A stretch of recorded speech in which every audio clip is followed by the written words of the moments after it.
This is Rita Dairit and this is Buhay Parang Life, where we discuss issues about this thing called life. Thank you, my dear viewers, for tuning into this episode. I invite you to please like, share, and subscribe to our YouTube channel and Facebook page. Buhay Parang Life is part of FaithWatch TV, and I encourage you to download the FaithWatch app on your mobile device. We have a lovely lady in this episode today. She is a senior consultant for Mentor Group and a parish worker, among others, a wife and a mother. Please welcome to Buhay Parang Life, Miss Gigi Resurreccion. Hi, Hello. Good afternoon, Rita. Thank you for inviting me. It's a maganda pleasure ka to be here. kapitbahay itong si Gigi. Oo nga. Oo.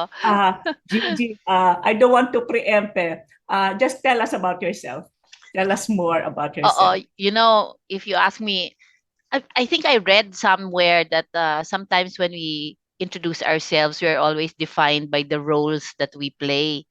By the No? hats that we wear. By Yeah. the hats that we wear. So I'd like to introduce myself as being um us living a purposeful life for the last 57 years. And I think my top five roles is that I'm a wife, a mother, a sister, an employer, and a friend.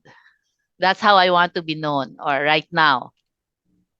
G, as your friend, as your neighbor, I do know that the past 2 years were kind of difficult. Yes. Share with our viewers the difficulty that you experienced. Yeah, okay. Actually, pwedeng sabihin that's a cannonball experience. So if you take a look at St. Ignatius of Loyola, the past Alright. 2 years was my cannonball experience.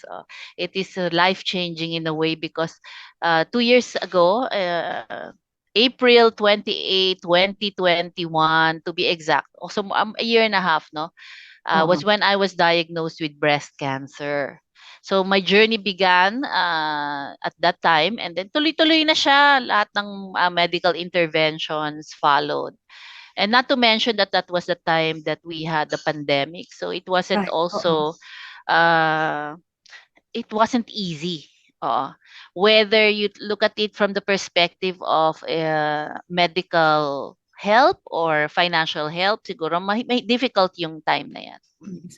And Gigi, you just lost your mother then, right? Yes, I lost my mom So December parang may of emotional, 2020. ano rin, challenges din. Oh, actually, I was able to ascertain at na meron akong that I have a lump in my breast way before my mother passed. No?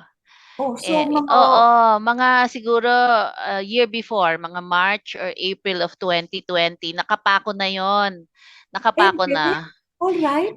Oo, and then because my mom had a stroke and she was bedridden for a long time. Towards mga, I think towards mga August, which was around my birthday, my 56th birthday, I kind of noticed that she was getting into depression kasi hindi na siya naka-recover fully yung senses niya, no? So parang nakikita ko parang sinasabi niya, alam mo mukhang hindi naman nababalik yung dati, which is Yung yun, dad. oo. So sabi niya, parang okay na ako, parang sana kunin na ako, sabi niya gano'n. So she was giving us that message, and I when I felt that lump, the immediate thought that came to my mind was my mom. I said, if mom finds out that I have a lump in my breast, I think she will die of depression. Feeling ko ganon. So you did not tell her? No, I did not tell her. And also, if you recall during that time, you really cannot move Hindi from one makalabas. city to the other. Hindi ka makalabas. Oo. Yes, yes. So parang naiisip ko was, Lord, sabi kong ganon. I was praying. I said, if this is cancer, no, um give me the courage to hang on until I hope I the prayer was, I pray that my mom will go ahead of me, because if I go ahead of her, I know she will not be able to bear it. Yun. Did you tell anyone else in the family, your husband, your children? Actually, I told Peach and Noel, no, my daughter and my husband, but they said, "Oh, ba't hindi natin patingnan?" I said, wag na muna." Yun, ganyan. Mm. Okay. All right. So only in March or April did you have the courage April, to go yeah. to the Mm-mm. doctor? Yeah, so when my mom passed, December of 2020, the following year, parang medyo sumasakit na siya. So, Mm-hmm. sabi ko, parang ang pain niya is like when you're having a period. Wala na akong period. So, sabi ko, parang ano, this is not right. So then, yun, I decided, sige, I'm just gonna go forward with it. I'm gonna have myself checked. So April yan, April. I was diagnosed in April. Then I had my tuloy-tuloy and then I had my work up May kasi end of April na yon. Then June 8 I was operated on na. I had a radical mastectomy. What were your prayers like, Gigi? Knowing you, you are such a faithful servant of the church, of our parish, of your community. Ano yung naging dasal mo or hinanaing mo sa out? Alam mo ba, mababaw eh. Even if you're a person of faith, when these things confront you, ah, Right. oo, ang unang pumapasok vanity. Sabi ko, naku Lord, ang ganda-ganda pa naman ang ano ko, breast ko. Ang ganda-ganda mo pa naman. Ang ganda-ganda ng breast You're ko. one of the very Sabi ko, pretty face in our parish. hindi naman, Rita. But I said, Doc, sabi kong ganon, pwede po ba na preserve yung that was really my concern, i-preserve yung breast. Ganon. Napakababaw pero really, I really felt, oh my God, sabi ko, if I lose my breast, papaano na lang? I was thinking na, actually, I was thinking more of my husband. Papaano na lang yung buhay naming mag-asawa, no? So, parang I don't think, it's good to have only one breast. So, yun ang main concern ko. Ang prayer ko talaga, I was asking everybody to pray na sana, uh, lumpectomy lang, hindi maging Right, right. mastectomy. Oo. Oo. So, initially they placed is going to be a lumpectomy kasi the tumor naman was 2.5 centimeters lang. Maliit lang siya. Pero it was very near the nipple. So nilagay nila doon. Pag hindi nila makuha, if they can't avoid it, then they're going to go for radical mastectomy. And Alright. yung na gano'n na nga yung nangyari. So that was mababaw. Walang earth-shattering prayer akong Talaga? ginawa. Talaga? Oo, Hindi ba oo. parang, Lord, wag ito, wag muna. Walang ganon? Wala. Ang earth-shattering prayer happened when I was already having my chemo.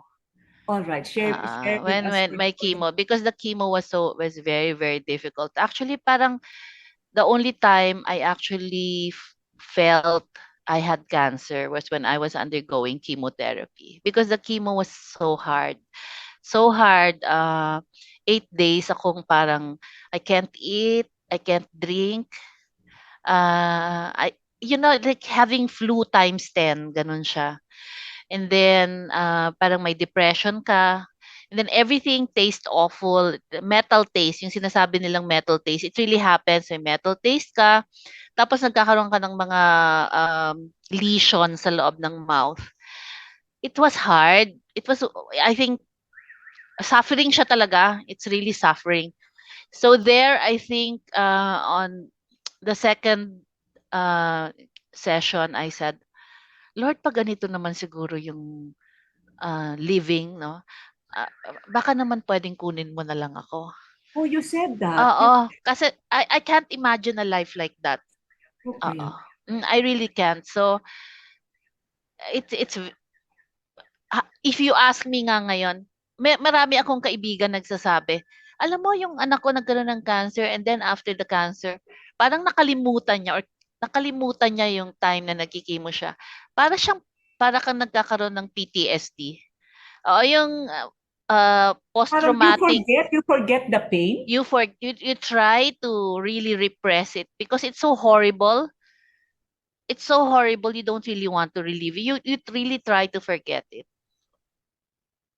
All right. So, Mm-mm. how helpful ha, was your family? Kamusta Oh, ang buhay oh, bahay-bahay? I was saying na kung ano man ang naging kasalanan ng asawa ko sa akin, napatawad ko siya nung nagka-cancer ako. Eh, Kasi paano yung kasalanan mo? ah, parang parang parang parang kasalanan ko naman sa kanya is very very minor. Ako, Parang Noel, venial susunod scenes. ka. Parang venial scenes lang yun sa akin. Oo. Kasi alam mo yung when you're having chemo, very tactile ka, yung talagang touch really heightened ang touch, no? Ang tactile sensation. So, pagka may konting yung bed namin, pag may konting fold siya, para akong nagagano, para it feels so awful. Ha? So he has to fix the bed each time. Basta may konting crease yung bed. Bakit? Hindi ko alam. Basta ganun siya. Parang pag may crease na konti na nag-brush sa skin ko, parang naiiyak ako. I feel I feel so bad, you know. So, But it's not naman painful. it's Naiinis not ka lang. painful. It's uh, eh, parang there's irritation and there's an easy feeling every time my skin touches a crease. So what he does is he straightens the the linens, no, every time magkaroon ng konting crease. It goes throughout the night, ha. So, gigising Gigising. niya, yeah, gigising siya, titingnan niya, tapos titingnan niya, pag napagano na very, very conscious siya dun sa movements ko. Pag nakita niya, oh, parang I'm uneasy, hihilahin na naman niya yon. So, Kaya walang naman complaints. pinatawad mo na. Oo, walang complaints, no complaints. I tried to be as supportive as possible. And I also learned a lot of things na dapat hindi sinasabi sa may sakit. Halimbawa, yung All right. wag kang kumain yan. Masama sa'yo yan. Ganon. Sabi ko, dapat mag-write ako ng etiquette form. Those who are, Share with us. Ano ba yung mga oo, hindi dapat sinasabi to a person that is, undergoing chemo na may sakit? yeah. Do not eat. Do not eat that or do not eat this. Or Bakit? Bakit? kasi Ano? hindi ka naman talaga makakain. So Ah, therefore, parang pag kumain ka, even if it's sugar, no? Even if it's sugar, it's cake kasi, oy, masama yung sugar, wag kang kumain yan. Parang gusto mo sumigaw na, alam mo ba, wala na akong kinakain. Kaya kung kakainin ko tong cake na to, pagbigyan mo na ako kasi mamamatay na ako sa gutom, 'di ba?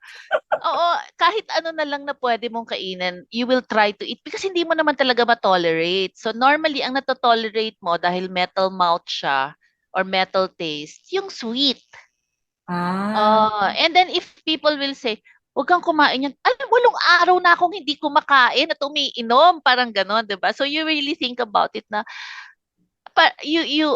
parang sabi ko, I think people shouldn't say that to somebody who's sick or who's undergoing chemo kasi we do not eat to gain pleasure. We eat to survive, just to survive. Oo. So it's not because we want to eat it, it's because we need to survive. So it's a need, it's not a want. That's one. Pangalawa, yung bakit hindi ka nagpatingin ng maaga? yes. I think you must have been told that many times, Many even by your times. doctor. Many times. And syempre, while it's well-meaning, it's hurtful. Yes. Oo, kasi, teka muna, sa tingin mo ba gusto kong magka-cancer? Or do you think, in hindsight, do you think if I'm wiser or less afraid or or more courageous, I wouldn't have done it? But Yeah. I think every woman who feels a lump in their breast wrestles with the idea na number one, baka cancer to, natatakot akong malaman. Yeah. Pangalawa, if you're not well off, you would think, o paano naman ang medical expenses nito? At pangatlo, kaya ko ba yung gagawin sa akin just in case cancer nga ito? So there are many, many reasons, but most of them are rooted in fear, no? Fear, I think you're fearful eh. Kahit sino, babae man o lalaki, you will be fearful of your life. Kasi we always want to cling to life eh, di ba? Right, right, right. Ano pa ang hindi namin dapat sabihin? Well, yun. Primarily, I think yun. And wala, yung dalawang yan primarily, I think. Oo. Bakit hindi ka nagpatingin agad? Oo. Gigi, you mentioned about the vanity aspect na yun yung una Mm-mm. ko inisip. So, ano yung top of mind mo? What were your thoughts when you woke up? I heard you're sharing Maimed for Life. Oo. Yeah. Oh, I was siguro nagtatampo. Nagtatampo ako, iiyak ako. Nagtatampo ako sa Diyos. Yun, nagtagpo ka sa Diyos. Uh, Sometimes when you pray, you equate the answer to the love of God. And when the answer doesn't follow your wishes or your desires, it's almost like um it's almost like God rejecting your pleas. And so you equate that with, oh, God must not love me because he didn't answer me the way I prayed, or he didn't heed my call, or parang ganon. So I think it was hurtful. Nasabi mo bang, Oo. I know that you are very faithful in your service. Nabanggit mo ba kay Mm. Lord na, oh, nagsiserve ako sa iyo faithfully eh, bakit mo ako binigyan ng ganito? Ay, hindi naman. No, Naman. I never went into that. I just Parang yung I God did guess not love you. it was more of ano eh. It was, you know, they say your image of God, your first image of God comes from your relationship with your father. Alright. So how you see your father in heaven is how your relationship is with your own father. And my father happened to be a very kind man. So I'm very, very close with my father. And so in my life, even in my corporate life, nagkakaroon ako mga difficult old bosses, old men, the bosses. I am never intimidated by them, only because my view of an old man is almost my view of my father. So I always look at them Mm. like a dad, a kind. Hindi ako na-intimidate. Parang yun ang naging advantage ko nga in corporate, no? I'm never intimidated by old men or old bosses. I feel very comfortable with them. So yung view of a punishing God, even in the Old Testament, I am never that image never clung to me as who God is. I've always seen God as a very loving, kind father. So when I said para ako nagtatampo, it's almost like Tampo, me, nagtatampo ako sa father ko. Kasi hinig. hinihingi ko sa'yo, hindi mo ako pinuntahan, hindi mo ako, it's really more of that. But to tell him, oh, I did this for you, I never had that relationship with my dad. I lovingly will serve him, and I've lovingly served him even when he was sick. And I didn't mind it. It didn't occur to me that it was service at all. For me, it was really just love. No? So, hindi ko naisip yon. How are you now? Well, na remission kasi ako, so parang ganyan na naman. So I'm okay na naman, 'di ba? I just grew my hair. This is Ah, actually my chemo hair, no? So kagagrow lang niya kaya maikli pa siya. I'm trying to be healthy. Trying to be healthy because the first 6 months after I finished my chemo, I started eating kaya lumaki na naman ako. And I think sina Noel, just wanted to just they were just joyful to see me eat. So parang enjoy the food. pinabayaan lang nila ako, sige, whatever you wanna eat. Parang ganun. So lumaki ako. But then, of course, every 6 months I have to do my workup. So starting October, I started to eat healthier again and then go back into I had my surgery again kasi I had the second surgery. That's for my expander. They place an expander on my breast kasi. Okay. So anyway, after July, sabi niya, 3 months, hindi ka pa pwedeng July, August, September, hindi ka pa pwedeng mag-exercise, pabayaan mo munang, maka-recover. And then, so October, I started again. So I think I'm in a better place now. I just had my work up last month. And it was ano, the results were very good naman. So I'm hoping it will continue, but then I also have this uh, I'm very realistic about it. I know that cancer is cancer. So I think that experience gave me a clarity that the Lord actually claimed me. He already he already claimed me when I had cancer. So hindi na ako pwedeng malibre from that claim. Na-claim na niya ako. That you are His. That I am his and that in whatever circumstance, no? In whatever circumstance, uh the end result will always be because I am loved, no? That I will be with him in the end. Being a lovely woman, you have such a beautiful face. How did you handle baldness? You Ah, you modeled for yeah. you were bald, right? Pero Yeah, nung yeah. unang nalalagas, Ay, inunahan ko siya eh. Oo. Kasi when it started falling, I had teach shave it, no? So, umiiyak siya. Iyak siya na iyak. I think I wanted to show her na it's okay. It's okay. Kasi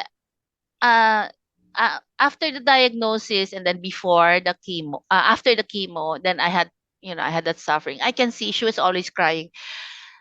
The kids were always crying. So I said, I think nagpunta na ako sa mother mode na I have to make them feel it's okay, you know. to do that.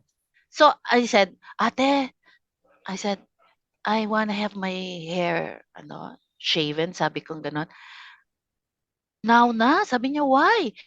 It's not, why don't you just wait for it, for all of it to fall? I don't want to wait for it to fall off. I want to sport my bald head, you know, well. So I want to do it now. So nag-makeup ako and then video mo, sabi ko. So video nila yon. Ah, and then siya yung umiiyak siya habang ginagawa niya. Para ako nakasmile. So naka-video yun eh. Kasi I wanted to show her na, ganun talaga eh. Sometimes may may mangyayari na hindi mo naman inaasahan. But then, what can we do? Parang yun nga sinasabi ko. Andyan na yan eh. So, ano pa? Oo. Yeah. Gigi, you are a consultant and you give talks Mm-mm. to companies and to many people. How has your talks changed after cancer? Alam mo, Yung this is the ano ba? thing. I was undergoing chemo, but I was conducting sessions. Wow naman. Oo, yes, yes, oo. So, How did you even do that? that was via Zoom, no? Kasi at the time, wala pa tayong Pandemic pa. physical. Oo, wala Right, pa tayong right. physical. So what I did was I talked to the contacts of the HR people and I said, I was actually diagnosed with breast cancer. I said, and so I'm undergoing chemo. And then parang na-shock sila. And then they said, uh, may I may I request na kung if I'm having a difficult time with my chemo, if we can, if I can let you know so that we can schedule it, when I'm feeling a little bit better. So the whole year I was conducting a session uh, na nagki-chemo ako. Naka-wig ako, nagwi-wig na lang ako. But towards the end, nung medyo may tumutubo ng konti, tinanggal ko na. Nagulat sila, sabi ko, what you were seeing before is actually a wig. Pero there's as a trainer and as a consultant, sometimes hindi maiwasan once in a while you get a difficult student. Oo. Okay. Ako, nagkakaroon ako ng Difficult in difficult what student. way? Difficult in like yung bang maraming ay kasi I do coaching eh. I do executive coaching. So sometimes maraming hang-ups Oh, hindi okay. mo ma-settle. Hindi siya kasi straightforward na 1 or 2 or 3 day session. My sessions normally last 3 months. Isang session, isang ano lang 'yon, isang program 'yon because it's a week to week thing. Right. I coach them until they have reached the goal. And sometimes may mga difficult na estudyante. Noon, pagka ganon, parang before, because I'm so focused with my work, parang na-affect ako noon. Yes. Oo, nang ganon, na parang, bakit hindi ko ba to ma-influence? Or bakit ganito ba ang ugali nito? Or parang iniisip ko yon. Pero when I had cancer, I realized, talagang the journey is an individual journey. It's really yours to take. So you can share a part of what you know and who you are, and you can have the best of intentions for them. You want to journey with them and accompany them, but in the end they make a decision if they want to journey, if they want to take the road themselves. Right. Right. Oo. So parang because of that, uh, I am no longer focused on what they think, no, or how important it is for them that they should take the journey, but rather I want for them to know that the experience in itself is something that they have to reflect on for them to move towards a goal that they have set for themselves. And if that goal is not clear for them, if they want my help to make it clearer, then I will be with them. But if they want to do it on their own, I will also be supporting them regardless of the choice. Kasi yun ang nakita ko na even our walk with the Lord, faith, hindi mo maturo, talagang individually pupuntahan at pupuntahan yan. Final message to our viewers, especially to the women out there. Breast cancer is parang always a woman's fear. Your message. Yes. Well, I think it has been said quite often enough, no? Early detection. If we're going to be, the medical value of it, early detection para maaga pa lang mawala na, and that's so important. Pangalawa, lahat naman tayo may deadline. So, ang ang difference lang natin is uh, kung ma-diagnose ka man, at least makakapag-prepare ka. And that's so important. That preparation is so important. So this is our bodies. This is what has been given to us by the Lord. I think we need to take care of it the best we can. Because at the end of the day, this body is the temple of the Holy Spirit. I say amen to that. Thank you so much, Gigi, for sharing with us Thank you also, Rita. We It will be was a pleasure. showing, your contact details so that for people out there who needs executive coaching, they can contact you. Just go to our Facebook page. It's the Mentor Group Asia, or in our website, www.mentorgroup.asia. Yeah. Thank you. Thank you, Gigi. Thank you, Rita. Pleasure always. God Maraming bless. salamat. God bless. Rita Daywit, reminding you today, haba-habaan po ang pasensya sapagkat ang buhay parang life.